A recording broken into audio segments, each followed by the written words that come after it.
네, 반갑습니다. 논술 전문가 김법성입니다. 자, 오늘은 논술 천재 13강 비교하는 글쓰기 시작하도록 하겠습니다.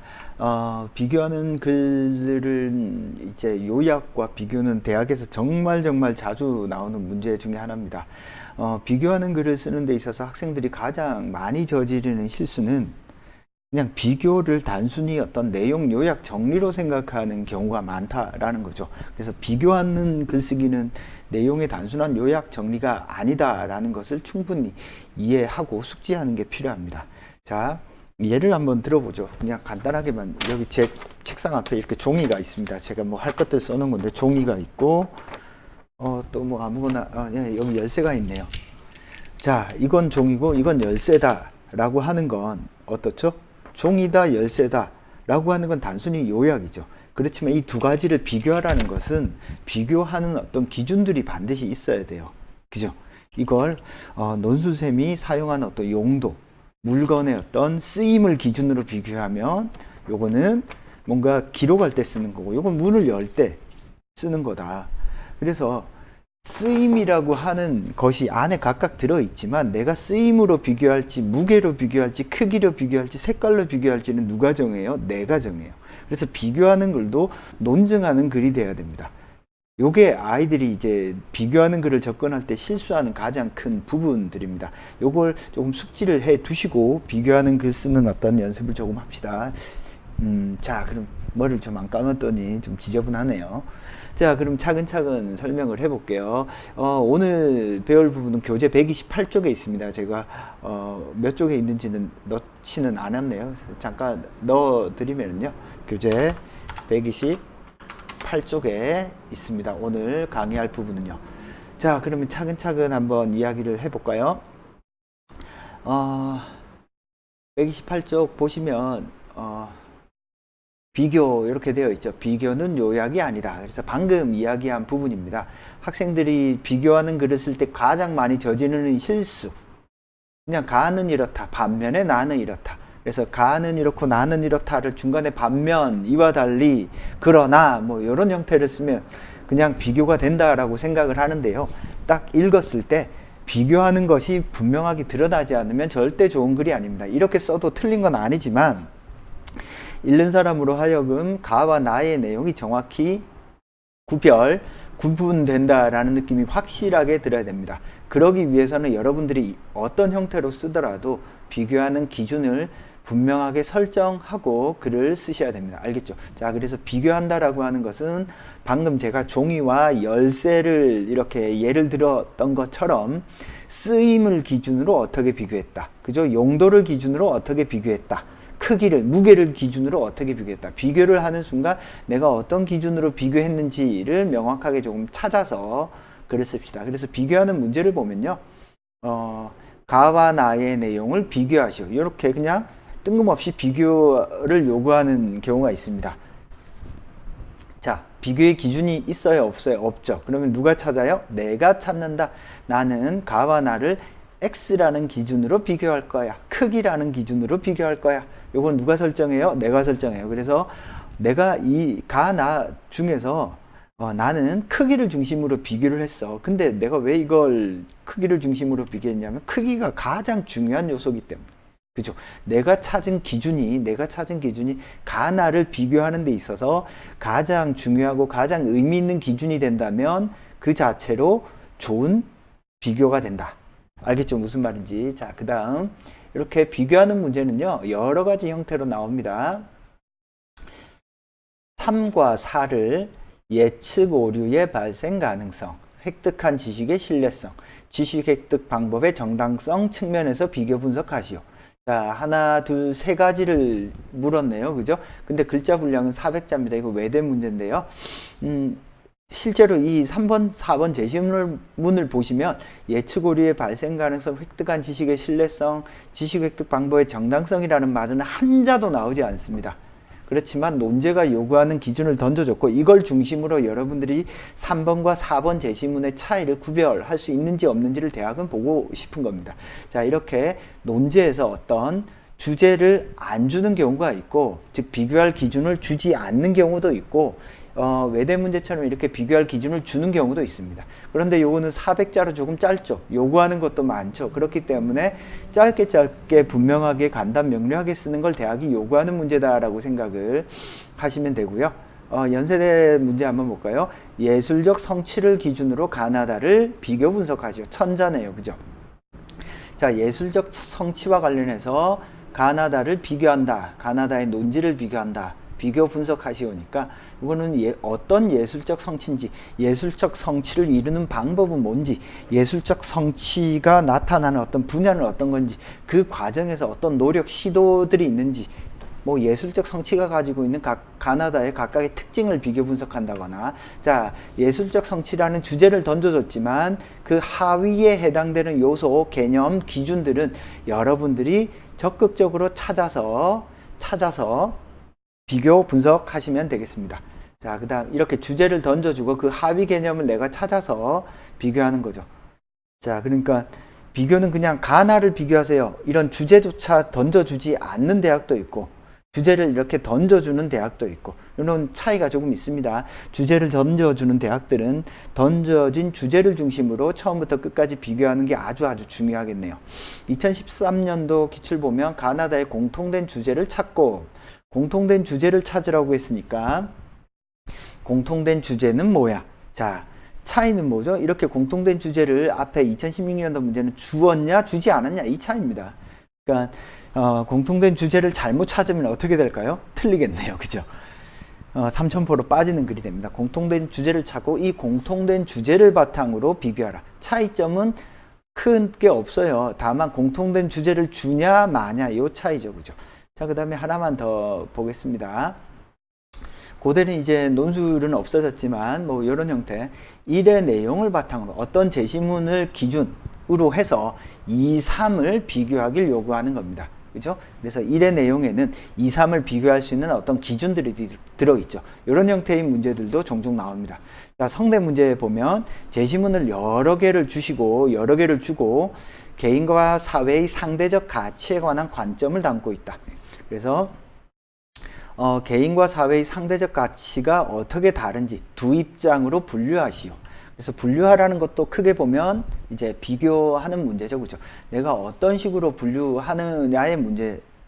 분류하느냐는 내가 논제에서 요구하는 이 상대적 가치를 어떻게 규정하느냐에 따라서 다르게 분류하겠네요. 그죠? 개인과 사회의 상대적 가치라고 했으니까 그냥 상식적으로 생각을 해봅시다. 어떤 제시문들은 개인적 가치를 상대적으로 더 우선시 여길 거고, 어떤 제시문들은 사회적 가치를 상대적으로 더 우선시 여기겠네요. 그런 차이점들이 조금 있다라고 생각을 해 보시면 될 것 같습니다. 자, 그래서 논술 문제 비교하는 문제를 보면 어떤 특징들이 있죠? 자, 한번 정리를 한번 해볼까요? 자, 그냥 이렇게 밑도 끝도 없이 제 사진이 여기 들어있네요. 전문성과 뭐 비교할 만하네요. 죄송합니다. 자, 그냥 밑도 끝도 없이 가나다를 비교하세요. 그래서 기준을 내가 설정해야 되는 문제가 있습니다. 자, 그 다음에 주제와 관련해서 비교하세요. 어떤 특정한 주제를 던져주고 그 주제와 관련해서 비교하길 요구합니다. 그러면 그 주제와 관련해서 비교하더라도 구체적인 기준은 내가 설정을 하셔야 됩니다. 3개 이상의 어떤 비교 분류, 그래서 내가 찾은 어떤 기준, 요걸 정확히 제시를 한 다음에 그걸 중심으로 비교해야 된다라고 생각을 하면 됩니다. 자, 큰 차이는요, 이렇게 내가 밑도 끝도 없이 중요한 어떤 비교의 기준 포인트를 내가 찾아야 되느냐, 아니면 학교가 특정 주제를 던져주고 그 특정 주제 하에서 그 하위의 기준들을 내가 찾아가면서 비교하냐, 요 정도 차이가 있다라고 보시면 되겠습니다. 자, 어떤 게 더 어려울까요? 제가 생각할 때는 이렇게 주제라든지 기준을 아예 제시해 주지 않고 비교하는 게 훨씬 더 어렵습니다.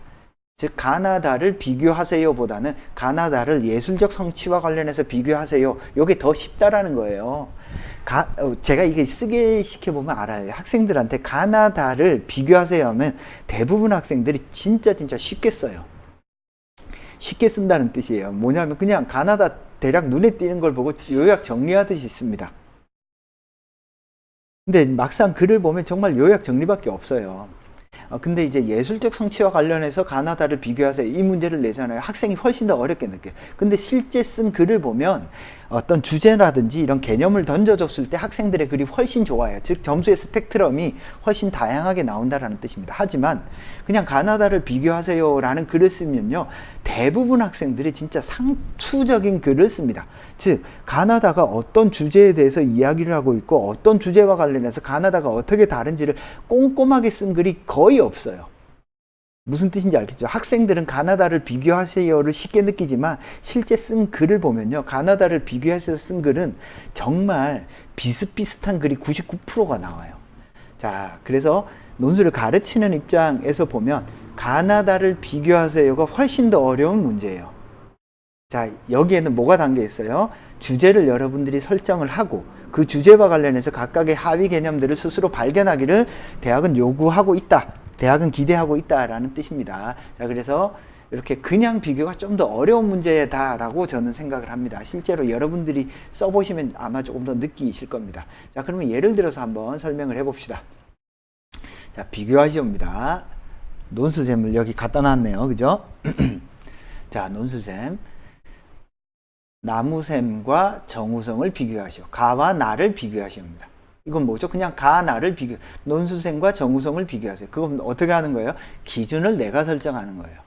이 사람의 외모로 비교를 하거나, 알겠죠? 이 사람을 둘을 안경을 썼는지 말았는지, 나비 넥타이를 했는지 안 했는지를 비교. 내가 봤을 때 뭔가 중요하다고 여겨지는 걸 가지고 비교를 하시면 됩니다. 자, 논술 문제에서 이렇게 나올 수도 있죠. 어떤 주제를 줍니다. 삶의 태도의 관점에서 논술샘과 정우성을 비교하세요. 어때요? 이거는 완전히 다른 문제죠. 제가 이야기했잖아요. 조금 전에 가나를 비교하세요라는 문제와 예술적 성취와 관련해서 가나다를 비교하세요는 완전히 다른 문제입니다. 그래서 단순히 제시문을 내가 이해했다라고 해서 비교하는 글을 잘 쓰는 게 아니다라는 뜻이에요. 알겠죠? 어떤 뜻인지. 자, 그래서 방금 문제를 보면요.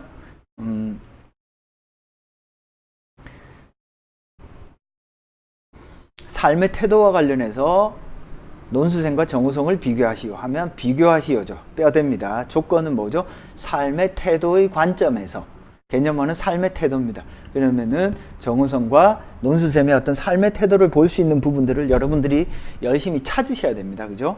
자, 그래서 삶의 태도가 어떤 식으로 나타나는지 구체적으로 찾아야 되겠네요. 세부적인 논점들은 여러분들이 찾으셔야 됩니다. 자, 그 다음에 3개 이상의 어떤 비교는 여기에 이제 개그맨의 김재동이나 박나래를 추가하면 어때요? 3개 이상의 비교가 됩니다. 그럴 때는 뭐 1대1대1로 비교하거나 2대1로 비교하거나 뭐 이렇게 비교하면 됩니다.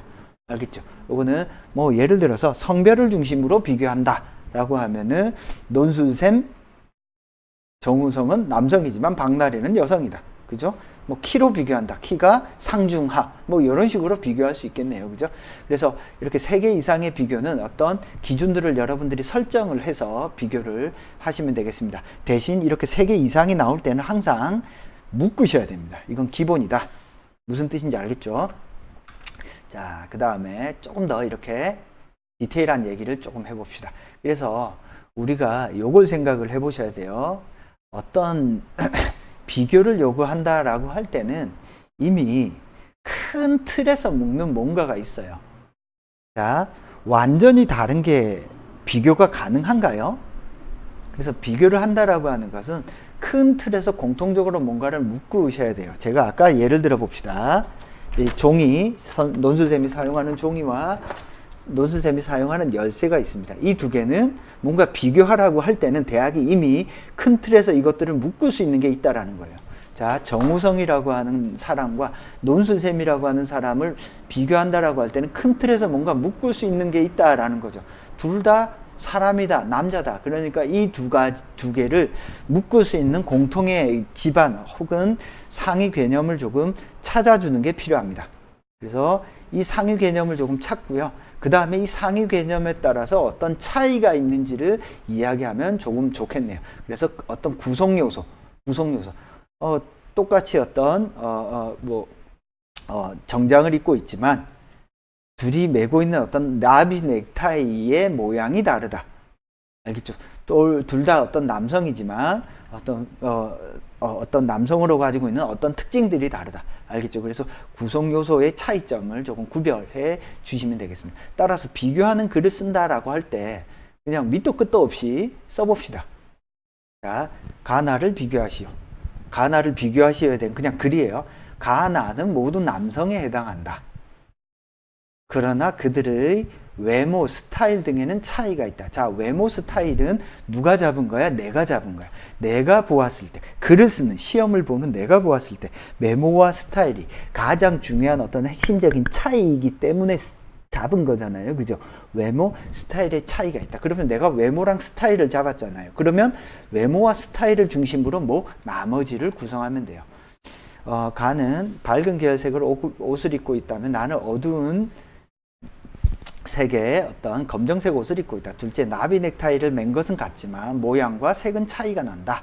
어찌됐건 외모라든지 겉으로 드러나는 모습이라든지 스타일상의 어떤 차이를 중심으로 이렇게 비교를 하시면 되겠습니다. 자, 비교하는 글을 못 쓰는 가장 큰 이유는요, 글을 못 써서가 아니라 무엇이 가장 중요한 차이인지를 여러분들이 명료하게 제시하지 않기 때문에 발생하는 문제입니다. 따라서 비교하는 글을 쓸 때는 차이를 명확하게 제시하는 형태로 글을 쓴다라고 생각을 하는 게 필요합니다. 자, 따라서 비교를 하는 데 있어서 가장 중요한 건 뭐냐? 첫째, 기준입니다. 기준을 일단 많이 좀 찾아보세요. 많이. 자, 논술생과 정우성을 비교한다. 외모, 키, 스타일, 성격, 삶의 태도, 나비 넥타이를 많이 찾아 놓은 다음에 그 중에서 가장 의미 있는 걸 찾아 주시면 됩니다. 알겠죠? 무슨 말인지. 자, 그래서 기준은 일단 비교를 하는 데 있어서 기준이 정확히 들어있지 않으면 안 돼요. 그 다음에 이 기준에 해당되는 것을 찾았다면 가장 의미 있는 것을 중심으로 글을 써야죠. 자, 내가 이렇게 비교할 기준들이 10가지 있는데 그 중에서 10개를 다 쓰면 어때요? 그냥 병렬식, 의미 없는 글이 돼요.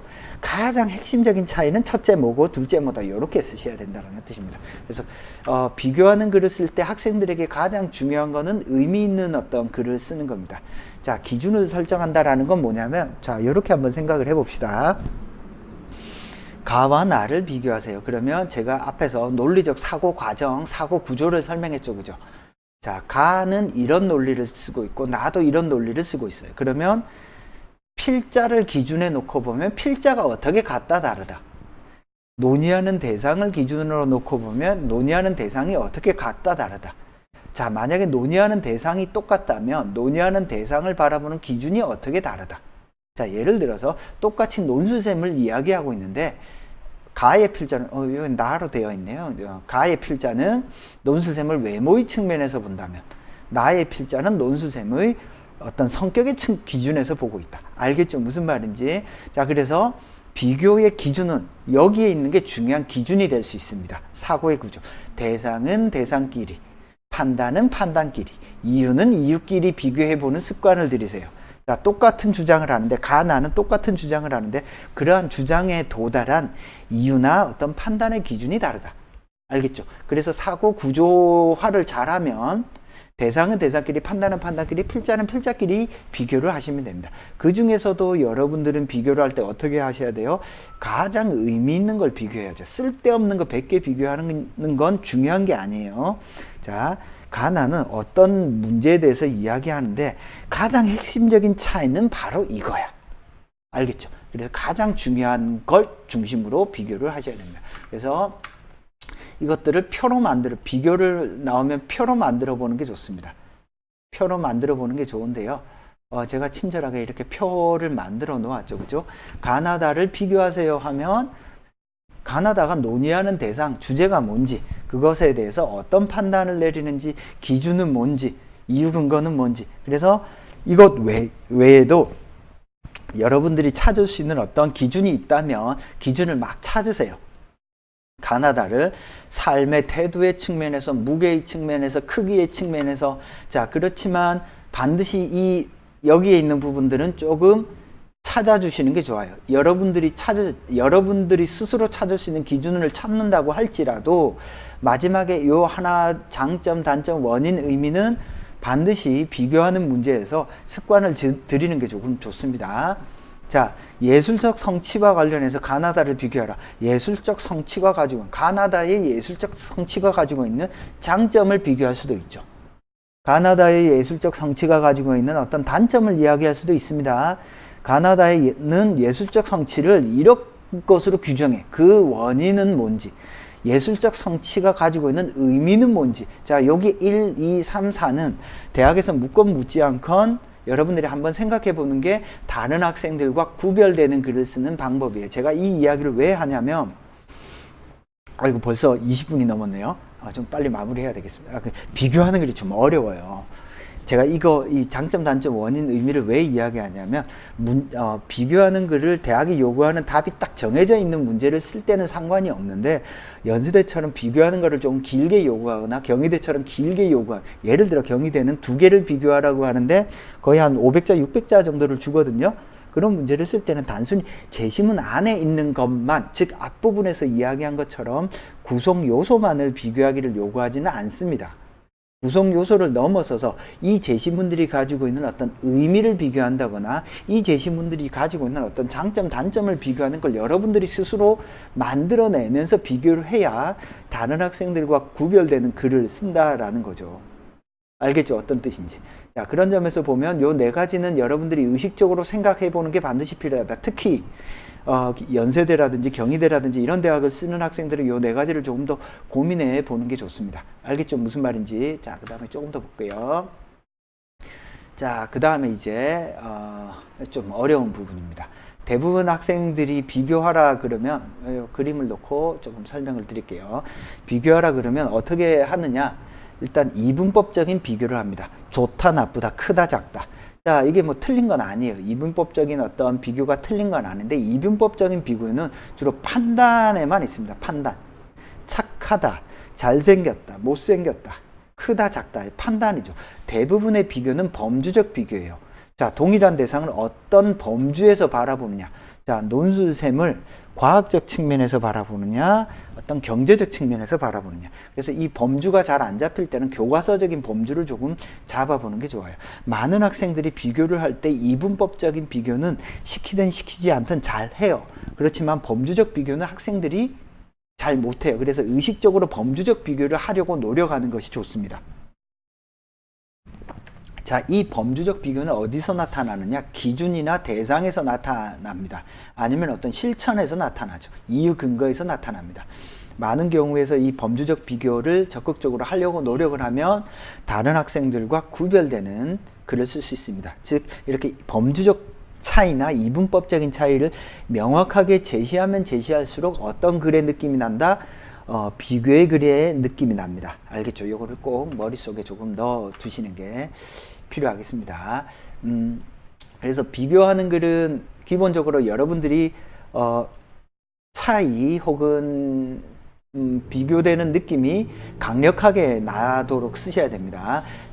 비교하는 글은 대략 이렇게 조금 비교에 대한 어떤 기본적인 개념은 이렇게 설명을 하고요. 여러분들 글 쓰는 과정에서 비교한다라고 할 때는 일단 차이가 아주 분명하게 드러나야 되겠구나. 처음부터 끝까지 내가 비교하는 글을 써야 되겠구나 라고 생각을 해야지 요약하는 글을 쓰면 안 된다, 이런 생각을 하셔야 됩니다. 내용을 요약한다고 할지라도 그 요약이 차이를 드러내기 위한 요약이지 그냥 요약을 위한 요약이 되어서는 안 된다라는 뜻입니다. 비교 설명은 대략 뭐 여기서 마치고요. 여러분들 뭐 논술이라든지 아니면 공부하다 궁금한 거 있으면 1661-5143으로 전화 주시면 제가 받습니다. 이거 제 핸드폰으로 연결해 놓았기 때문에 그냥 궁금한 거 있으면 문자나 전화 혹은 카톡으로 문의 주시면 되겠습니다. 자, 오늘은 비교 첫 번째 시간으로 비교하는 글을 어떻게 써야 되는지에 대해서 설명을 드렸고요. 여러분들 글을 쓰는 과정에서 다음 시간에 이제 연습 문제를 풀 텐데 이 연습 문제를 반드시 미리 한번 풀어보시고 그 연습 문제에 대해서 다음 시간에 조금 자세히 설명을 드리도록 하겠습니다.